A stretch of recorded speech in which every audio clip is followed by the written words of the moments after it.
what? Yeah. Yeah, you can turn on the recording. No?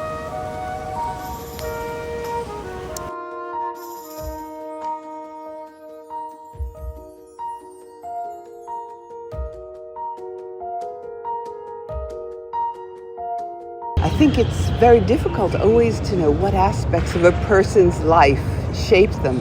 But there's no doubt that even within his family, he grew up with a very cosmopolitan father who spoke Persian and a very, very religious Hindu mother, but who was very concerned with education. He had a very active family life, but he was also known as a bit of a terror.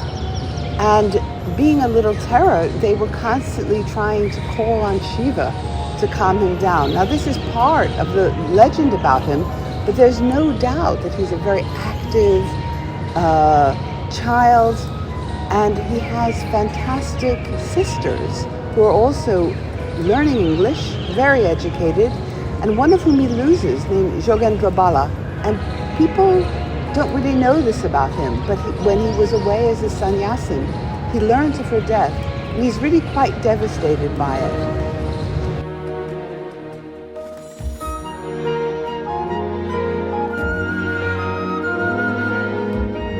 I think there's no doubt that Calcutta is unimaginable to us now, as it was then, because it's a small little place until it becomes rapidly changed. There are many different quarters with people from all walks of life, many ethnicities. It's also the home of Kaligat, of the great Kali temple, of tremendous poverty. At the same time, it's the center of what we call Hindu reformism. I think that term is sort of old now, and I think there's a better way of thinking about it. But there's much reaction to the British, who are trying to think of, the Indians are trying to think of new ways of expressing their Indianness and reacting to the critiques of Indian English administrators and educators who think of them as heathens. And I think this is very much a part of Vivekananda's world. I mean, he seems to have been a member of the first Freemason lodge on Park Street.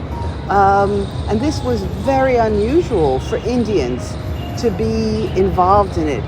And so he has the full gamut of different kinds of associations and learning. And of course, he goes to the Scottish Missionary College, where he becomes seriously bilingual.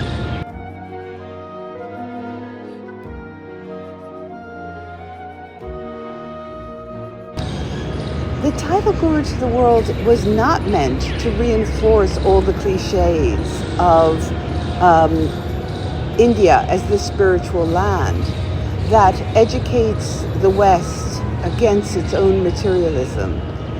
Rather, what I was trying to do was question this and look at it as the central paradox of his life. On the one hand, he had to fit into the straitjacket of these Orientalist categories, Western materialism, Indian spirituality in the East. But at the same time, that was the very opening that allowed him to come into India and into the West and to say, we really are important to global culture. The problem, of course, was that he couldn't talk about aspects of Indian society that troubled him in any serious way because he was afraid of Western critiques. He was constantly on the defensive. When people said that Indian mothers threw their babies to crocodiles, it was precisely that kind of thought, or that Hindus love to burn their widows on funeral pyres. These were the kinds of ideas that he was determined to set aside. But because of that, he couldn't talk about things like untouchability. He couldn't talk about things that bothered him because he was afraid that he would be accused of needing British tutelage.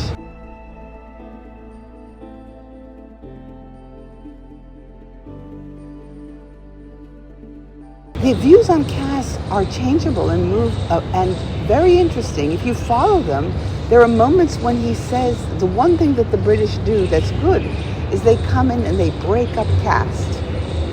And they disrupt a closed and solidified society. At other times, he says the British have turned us all into the natives, and they have made us into a homogeneous world where everyone is the same, and is the same in a negative sense. At other times, he talks about caste as a kind of collectivity, and he poses the value of caste in contrast to Western individualism. At the same time, he believes in the Kshatriya force, so he is promulgating an upper caste ethos, and he does not suggest when he's in India that caste should be destroyed. He thinks it should be modified and that people should come and create their own castes and enter into these traditions. So he has a view of a dynamic hierarchical society that retains castes and many subcastes and diversity, but is not strict and rigid. It is extremely interesting, and I hope you'll read the book so that you can see how his views on caste change and how they relate to the important question of untouchability, which he sometimes faces and other times just backs away from.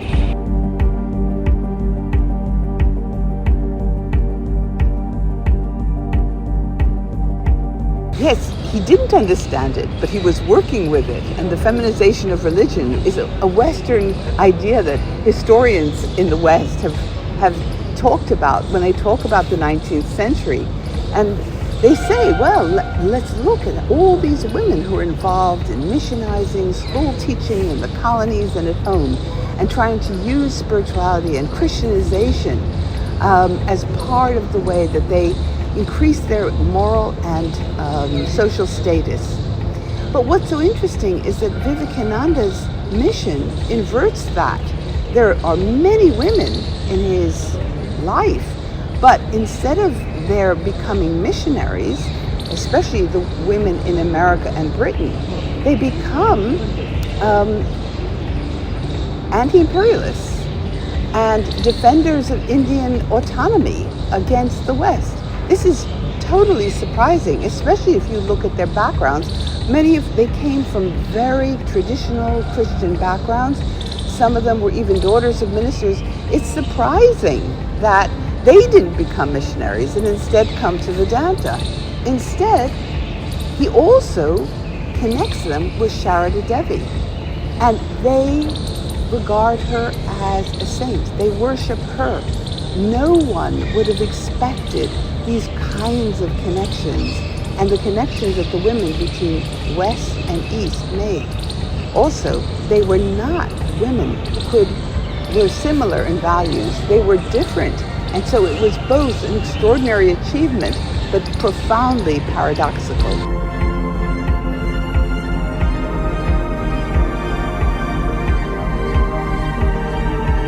No, on the contrary, I think that reducing Vivekananda to the first New Age guru is actually terribly reductive and almost sneering. There is no doubt in my mind that he is a door opener to many alternative forms of spiritual searching in the West, though his vision of what he was bringing was very different. He was bringing a different idea of India.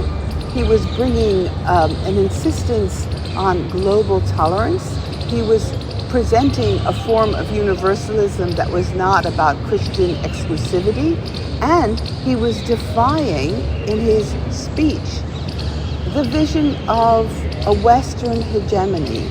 At the same time, he also was saying that he believed in science, he believed in the language of matter, but he did not think it would supersede spirituality. This was a critique of Western rationality in its most violent form.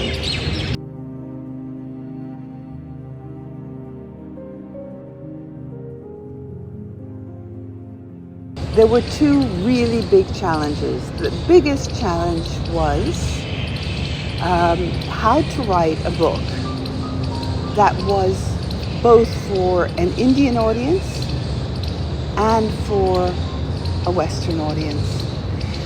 In India, it was a joy because people all know Vivekananda, and many families have him in their psyche from family tradition. But strangely, many Indians don't really know Vivekananda because they don't read him, and because it's hard to follow such a tempestuous life and know it. So that was very difficult.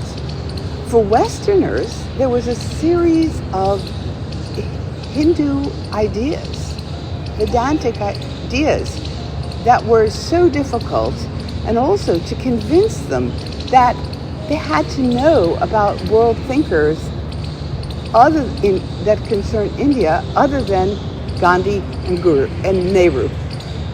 That there was more to India than these two, and that in fact, this is the man that perhaps had the greatest impact on Western culture. And that was what I was trying to do. At the same time, the hardest thing was how to describe concepts like non-dualism.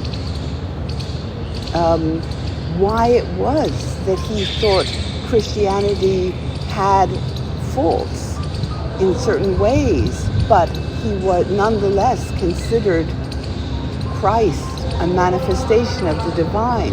These were all things that I had to try and explain to Westerners, and they were very, very difficult. And the third thing, which I haven't spoken about, but I'd like to speak about, is the question of writing a book about a great man that wasn't a great man biography. And so this book is mostly about women. It's about his relationships with women, his unorthodox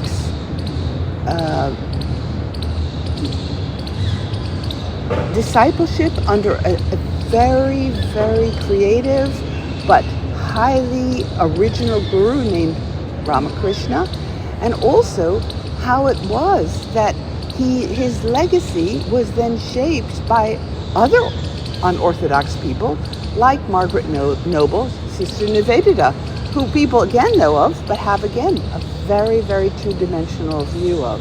And she too is rocked by the paradoxes of East and West.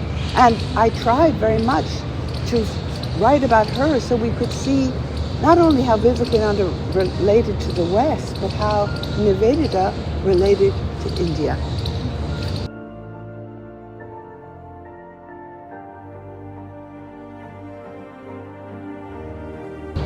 I think the most important thing he did, in my view, was that he sought to integrate the notion of the sannyasin and the detachment of the sannyasin with activism and sometimes militancy. And I think that describes why there's a militant edge in his teachings that remains throughout. And I think that that is something that is both beautiful but potentially often misunderstood. And I also think that he sought very much to use the techniques of his guru Ramakrishna to talk in the language of the people that he was addressing.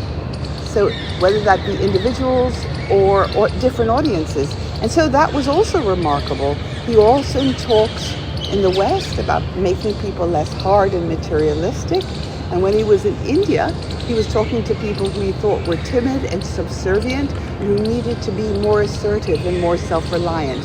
And so he was often trying to pull people to the middle, away from the things that kept them from realizing themselves, both as human beings but also as spiritual beings.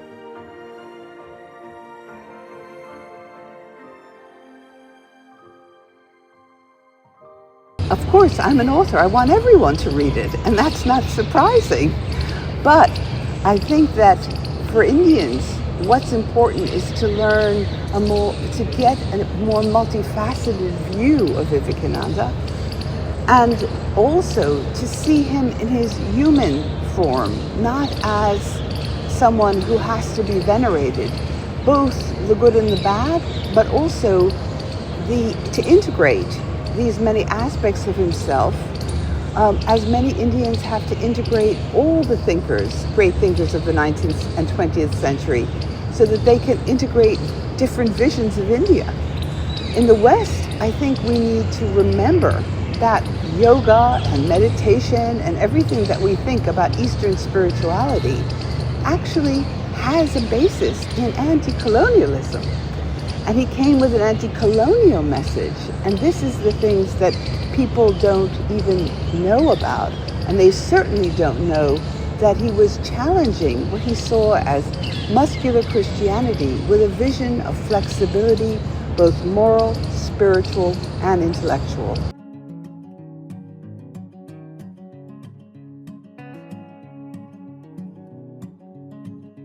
I definitely do. I think that they've taken away the paradox. I think they've taken away the complexity. I think they've taken away a vision of him that I think they've reduced him to a nationalist icon, and that he will become very disappointing, because anything that's two-dimensional can't be interesting or fulfilling. And he's also made it difficult for people to think differently about Vivekananda. And I think that we don't even know that Vivekananda inspired people on the left just over a generation ago in Bengal, because that has been erased.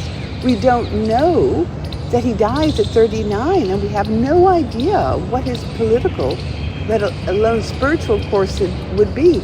He is not like Gandhi, who goes on into his 80s and dies in 1948. This is a different world. This is a man who's in preparation, who's provocative, and I think he still has insights for the world, but in ways that are unexpected.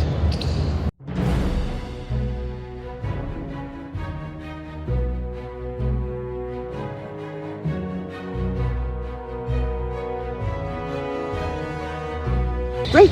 You can keep that in and throw out the others. And don't. Okay.